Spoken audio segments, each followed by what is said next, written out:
Hello दोस्तों, स्वागत है आपका M20 कोचिंग सेंटर में। मैं राहुल कुमार लेकर आया हूं आप सभी के लिए आज फिर केमिस्ट्री का जो है इम्पोर्टेंट क्वेश्चन जो इस बार क्लास 12 के एग्जाम में आने का जो है चांसेस है। चलिए तो आज का हम लोगों का क्वेश्चन है, यहाँ पर देखिएगा। आज हम आप लोगों के लिए कुल 7 क्वेश्चन जो है लेकर आए हैं जो एग्जाम में इस बार आ सकता है। चलिए स्टार्ट करते हैं पहला क्वेश्चन से। क्वेश्चन क्या है कि मानक इलेक्ट्रोड विभव किसे कहते हैं। आज का पहला क्वेश्चन है मानक इलेक्ट्रोड विभव किसे कहते हैं। यह क्वेश्चन एग्जाम में जो है कई बार पूछा जा चुका है। एग्जाम के व्यू से जो है यह क्वेश्चन बहुत ज्यादा ही इंपॉर्टेंट है। देखिए, 1 लीटर सांद्रता वाले विलयन में 1 लीटर सांद्रता वाले विलयन में 298 केल्विन ताप पर इलेक्ट्रोड के द्वारा उत्पन्न विभव को मानक इलेक्ट्रोड विभव कहते हैं। ठीक ना। 1 लीटर सांद्रता वाले 1 लीटर सांद्रता वाले विलयन में 1 लीटर सांद्रता वाले विलयन में 298 केल्विन ताप पर, कितना केल्विन ताप पर, तो 298 केल्विन ताप पर इलेक्ट्रोड के द्वारा उत्पन्न विभव को, किसके द्वारा उत्पन्न, तो इलेक्ट्रोड के द्वारा उत्पन्न विभव को हम लोग क्या कहते हैं, तो मानक इलेक्ट्रोड विभव कहते हैं। क्या कहते हैं, मानक इलेक्ट्रोड विभव कहते हैं। आप लोग जो कल हम क्वेश्चन आप लोगों को बताए थे केमिस्ट्री का, तो आप लोग जो है याद कर लिए होंगे, और अगर याद कर लिए होंगे तो उस क्वेश्चन को जो है आप लोग बिना देखे हुए अपने कॉपी में जो है लिखिएगा और देखिएगा कि कितना आपको जो है वो क्वेश्चन अभी तक याद है। ठीक ना। और अभी जो हम क्वेश्चन बता रहे हैं वह सारे क्वेश्चन को आप कॉपी में नोट करते हुए चलिएगा। अब अगला क्वेश्चन है सकर्मक तत्व रंगीन यौगिक बनाते हैं क्यों। संक्रमण तत्व जो है रंगीन यौगिक क्यों बनाते हैं, यही आपका क्वेश्चन है। ठीक ना। संक्रमण तत्व रंगीन यौगिक क्यों बनाते हैं, आखिर क्या कारण है कि जितने भी संक्रमण तत्व है वह रंगीन यौगिक बनाते हैं। तो ध्यान से सुनिएगा। संक्रमण तत्व के डी कक्षक में, संक्रमण तत्व के डी कक्षक में उपस्थित अयुग्मित इलेक्ट्रॉन, संक्रमण तत्व के डी कक्षक में उपस्थित अयुग्मित इलेक्ट्रॉन प्रकाश की किरण को, किसकी किरण को, तो प्रकाश की किरण को क्या कर लेते हैं, अवशोषित कर लेते हैं। ठीक ना। क्या कर लेते हैं, अवशोषित कर लेते हैं। संक्रमण तत्व के डी कक्षक में, संक्रमण तत्व के डी कक्षक में उपस्थित अयुग्मित इलेक्ट्रॉन प्रकाश की किरण को क्या कर लेते हैं, ऑब्जॉर्व कर लेते हैं, अवशोषित कर लेते हैं। इसीलिए जो है, ठीक ना, संक्रमण तत्व जो है रंगीन यौगिक बनाते हैं। कोई दिक्कत, तो संक्रमण तत्व के डी कक्षक में उपस्थित, संक्रमण तत्व के डी कक्षक में उपस्थित अयुग्मित इलेक्ट्रॉन जो है प्रकाश की किरण को क्या कर लेते हैं, अवशोषित कर लेते हैं। यही कारण है कि संक्रमण तत्व जो है रंगीन यौगिक बनाते हैं। ठीक ना। नेक्स्ट क्वेश्चन है कि ब्राउनी गति क्या है। ब्राउनी गति क्या है, ध्यान से सुनिएगा। जब क्लोराइड, अगर ब्राउनी गति बोल दीजिए या इसी को हम लोग जो है जिगजैग मोशन भी बोलते हैं। ठीक ना। तो जब क्लोराइड कण जो है टेढ़े मेढ़े पथ पर गमन करती है, जब क्लोराइड कण जो है टेढ़े मेढ़े रास्ता पर जो है गमन करती है तो उसे हम लोग ब्राउनी गति कहते हैं। ठीक ना। जब आप टेढ़ा मेढ़ा रास्ता पे चलिएगा ना, जैसे मधुमक्खी की गति जो होती है वो ब्राउनी गति होती है, क्योंकि उसका जो मोशन होता है, वो जो चलता है वह टेढ़ा मेढ़ा चलता है, जिगजैग मोशन में चलता है।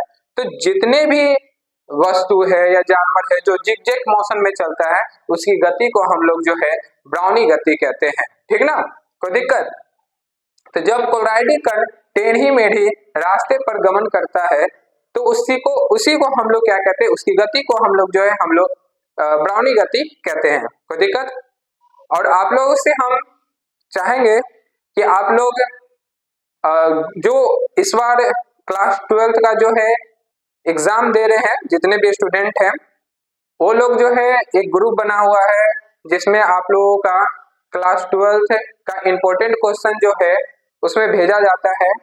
और ऑब्जेक्टिव वाला जो है एक क्यूज चलता है रात 10 बजे, तो तो आप लोगों से जो है निवेदन है कि जो भी इस बार एग्जाम देने वाले हैं क्लास 12th में, वह उस ग्रुप में जो है शामिल हो जाए।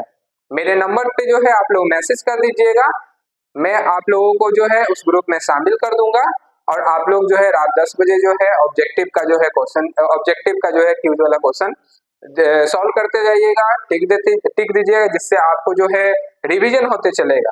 ठीक है, चलिए। और आप लोग का जो है पढ़ाई कैसा चल रहा है? क्या कि अब जो है एग्जाम बहुत ज्यादा नजदीक आ रहा है धीरे धीरे और समय बहुत जल्दी जल्दी बीत रहा है, तो आप लोग जो है अपना मेहनत की रफ्तार को बढ़ा दीजिएगा ताकि आप लोग का प्रिपरेशन इतना अच्छा हो जाए कि एग्जाम में जब बैठिएगा तो आपको किसी प्रकार का कोई भी डर भय जो है ना हो। आपको ऐसा लगना चाहिए कि सर जो हमें क्वेश्चन बताए हैं, जो पढ़ाए हैं, वही तो क्वेश्चन है। आप लोग जो है बस अच्छा तरीका से पढ़िए, मन लगा के पढ़िए। हम इसी तरह का बहुत सारा क्वेश्चन इम्पोर्टेंट जो इस बार एग्जाम में आने वाला है वह लेकर आते रहेंगे। ठीक है, और आप लोग से जो है एक रिक्वेस्ट है कि आप लोग जो है मेरे जो वीडियो है, जो भी हम इम्पोर्टेंट क्वेश्चन केमिस्ट्री का, फिजिक्स का, बायोलॉजी का, मैथ्स का पढ़ाते हैं, आप अपने फ्रेंड सर्किल में उसको जो है शेयर कर दीजिएगा ताकि उन लोगों के पास भी यह वीडियो जो है पहुंच जाए। चलिए, अगला क्वेश्चन है आपका, शॉर्टकी दोष क्या है? शॉर्टकी दोष क्या है?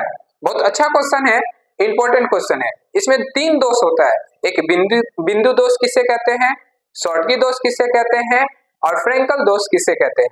तो कल हम आपको जो केमिस्ट्री का क्वेश्चन बताए थे उसमें फर्स्ट क्वेश्चन था कि बिंदु दोष किसे कहते हैं। ठीक ना, आज जो है आपका 2 क्वेश्चन यहाँ देखने के लिए मिलेगा, एक शॉर्टकी दोष और एक जो है फ्रेंकल दोष। ये भी क्वेश्चन बहुत ज्यादा इंपॉर्टेंट है, एग्जाम में इससे रिलेटेड क्वेश्चन आते रहता है। ये वाला जो क्वेश्चन है एग्जाम में पूछा जा चुका है। फ्रेंकल दोष किसे कहते हैं, शॉर्टकी दोष किसे कहते हैं, या शॉर्टकी दोष और फ्रेंकल दोष में क्या डिफरेंस है, ये भी जो है एग्जाम में आ चुका है। चलिए ध्यान से सुनिएगा, जब अवयवी कण अपने जालक बिंदु को जो है छोड़कर गायब हो जाता है, ठीक ना, जब अवयवी कण जो है अपने जालक बिंदु को छोड़कर क्या हो जाए, गायब हो जाएगा, तो उससे जो दोष उत्पन्न होगी उसे हम लोग क्या कहते हैं, शॉर्टकी दोष कहते हैं। ठीक ना, जब अवयवी कण अपने जालक बिंदु को छोड़कर गायब हो जाता है, जब अवयवी कण अपने जालक बिंदु को छोड़कर क्या हो जाएगा, गायब हो जाएगा, तो उससे उत्पन्न दोष को शॉर्टकी दोष कहते हैं। कोई दिक्कत यहाँ तक नहीं ना? आप लोग लिखते चलिएगा इस प्रकार के क्वेश्चन को, क्योंकि यह बहुत ज्यादा ही इंपॉर्टेंट क्वेश्चन है। इस तरह का क्वेश्चन एग्जाम में आ चुका है। ठीक ना, कोई दिक्कत? फ्रेंकल दोष किसे कहते हैं? देखिए, जब अवयवी कण अपने जालक बिंदु को छोड़कर अंतराकाशीय स्थान मतलब मिडिल में चला जाए, बीच में चला जाए, ठीक ना, कोई दिक्कत? जब अवयवी कण जो है अपने जालक बिंदु को छोड़कर अंतराकाशीय स्थान में चला जाता है, तो उससे उत्पन्न दोष को हम लोग फ्रेंकल दोष कहते हैं। ठीक ना, जब अवयवी कण अपने जालक बिंदु को छोड़कर अंतराकाशीय स्थान में चला जाता है, तो इसे हम लोग फ्रेंकल दोष कहते हैं। तो इसे हम क्या कहते हैं, तो इसे फ्रेंकल दोष हम लोग कहते हैं। कोई दिक्कत नहीं ना? इसमें क्या था, जब अवयवी कण अपने जालक बिंदु को छोड़कर गायब हो जाता है, तो इसे शॉर्टकी दोष कहते हैं। और जब इसमें क्या है, फ्रेंकल दोष में क्या है कि जब अवयवी कण अपने जालक बिंदु को छोड़कर अंतराकाशीय स्थान में चला जाए, कौन से स्थान में, अंतराकाशीय स्थान में चला जाए, इसमें क्या हो जाएगा, इसमें गायब हो जाएगा। अगर अवयवी कण अपने जालक बिंदु से गायब हो जाएगा तो उस दोष को हम लोग शॉर्टकी दोष कहते हैं। अगर अवयवी कण जो है अपना अंतराकाशीय स्थान में चला जाता है तो उस दोष को हम लोग जो है क्या कहेंगे, फ्रेंकल दोष कहेंगे। और बिंदु दोष भी बताए थे आप लोगों को। बिंदु दोष में क्या बताए थे कि जब अवयवी कण अपना जालक बिंदु को जो है जब अवयवी कण जो है अपना स्थान बदल लेते हैं, ठीक ना, किसी क्रिस्टल में अवयवी कण जालक बिंदु के जो है जो भी उसमें अवयवी कण रहता है, वो जो है अपना अगर स्थान बदल ले, चाहे एक दूसरे से विस्थापित हो जाएगा, तो विस्थापन के द्वारा जो है, ठीक ना, उत्पन्न दोष को हम लोग बिंदु दोष कहते हैं। अवयवी कणों के विस्थापन से उत्पन्न दोष को हम लोग बिंदु दोष कहते हैं। कोई दिक्कत? ये सब इंपॉर्टेंट क्वेश्चन है, याद रखिएगा। अगला क्वेश्चन है, ये भी बहुत बार पूछा जा चुका है। इसमें एक क्वेश्चन आता है, लिंगेट किससे कहते हैं या लिंगेट क्या है, ये भी क्वेश्चन एग्जाम में आता है। तो उप सहसंयोजक संख्या क्या है? यहाँ पर क्वेश्चन क्या है, उप सहसंयोजक संख्या क्या है? ठीक ना। किसी संकुल यौगिक में कुल लिंगेडों की संख्या को उप सहसंयोजक संख्या कहते हैं। क्या है यहाँ पर? किसी संकुल यौगिक में कुल लिंगेडों की संख्या को उप सहसंयोजक संख्या कहते हैं। याद रखिएगा, किसी संकुल यौगिक में कुल लिंगेडों की संख्या को उप सहसंयोजक संख्या कहते हैं। ठीक ना, कोई दिक्कत? याद हो जाएगा, याद तो करना ही पड़ेगा।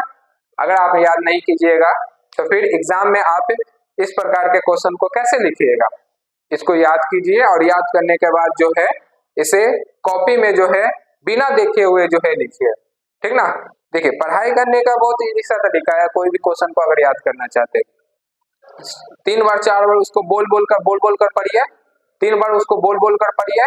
जब आपको जो है लगे कि अब याद हो गया है तो उसको 2 बार 3 बार जो है लिखिए, बोल के पढ़िए और उसको जो है जो भी याद है उसको कॉपी में जो है लिख दीजिए बिना देखे हुए।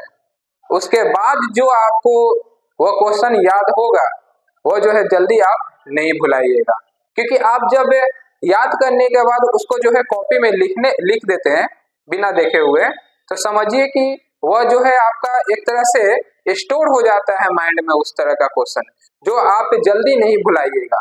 आपको थोड़ा सा भी हिंट मिलेगा ना तो आपको याद आ जाएगा, अरे ये क्वेश्चन हम पढ़े हुए हैं, हमको याद है। ठीक है, चलिए अगला क्वेश्चन है, HIHF से अधिक शक्तिशाली अम्ल है क्यों? HIHF से अधिक शक्तिशाली अम्ल है क्यों? ये भी क्वेश्चन पूछा जाता है। हम यहाँ पर जितने भी क्वेश्चन आपके लिए लेकर आ रहे हैं वो सारे क्वेश्चन एग्जाम में इस बार आने का चांसेस है।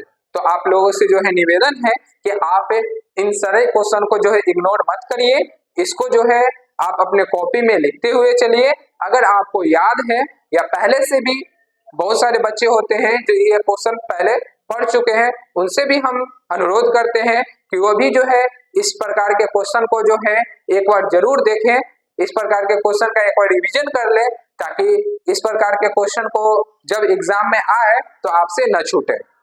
चलिए, तो HIHF से अधिक शक्तिशाली अम्ल क्यों?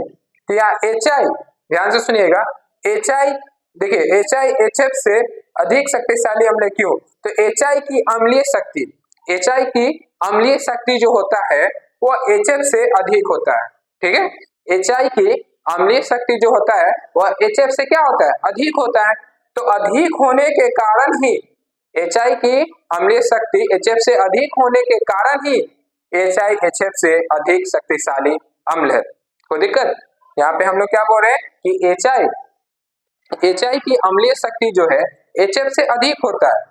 ठीक है, HI की अम्लीय शक्ति जो है HF से अधिक होता है, इसीलिए HI जो है HF से अधिक शक्तिशाली अम्ल है। ठीक है, तो आज जो है हम लोग टोटल 7 क्वेश्चन जो है पढ़े हैं और थोड़ा देर के बाद जो है हम लगभग जो है 12 बजे जो है आप लोगों को जो है हम फिर से लाइव मिलेंगे, जिसमें आप लोगों को जो है क्लास 12 मैथ्स का इंपॉर्टेंट क्वेश्चन जो है बताया जाएगा। तो आप लोग जो है क्लास से को ज्वाइन कर लीजिएगा। 12 बजे जो है फिर मिलते हैं। तब तक के लिए आप लोग जो है जितने भी क्वेश्चन लिखे हैं या जितने भी क्वेश्चन हम पहले बता चुके हैं उस सारे क्वेश्चन का जो है आप रिवीजन कीजिए, अच्छी तरीका से याद कीजिए।